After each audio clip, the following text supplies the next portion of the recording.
రెస్టారెంట్స్లో ఏమేసి కలుపుతారో ఏమో తెలియదు, కానీ అక్కడ హైజెనిక్ మెయింటైన్ చేయట్లేదు అని చెప్పేసి సోషల్ మీడియాలో ఊదర కొడుతున్నా, కానీ మనం మాత్రం కంపల్సరీగా వెళ్ళి రెస్టారెంట్స్లో తింటానే ఉంటాము.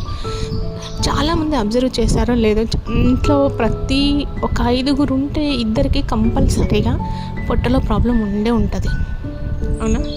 సో ఇప్పుడు నేను ఇక్కడ మీకు చాలా సింపుల్గా ఒక రైస్ రెసిపీ చూపిస్తున్నాను. ఇంగ్రీడియంట్స్ చూపిస్తున్నాను తప్ప కొలతలు చెప్పట్లేదు, ఎందుకంటే మీ ఇంట్లో వాళ్ళు ఎలా తింటారనేది మీకు తెలుసు కాబట్టి. కానీ ఇక్కడ మనం శుభ్రత అనేది మెయింటైన్ చేస్తాం కాబట్టి యాజ్ ఇట్ ఈస్గా రెస్టారెంట్ స్టైల్లో టేస్ట్ రాకపోయినా, మళ్ళీ చెప్తున్నాను, యాజ్ ఇట్ ఈస్గా రెస్టారెంట్ స్టైల్లో టేస్ట్ రాకపోయినా కూడా హైజీనిక్ మెయింటైన్ చేసి మన వాళ్ళ హెల్త్ కోసం మనం ఇంతగా కష్టపడుతుంటే వాళ్ళు మాత్రం ఏమంటారు, తినేసి వావ్ అని అంటారు.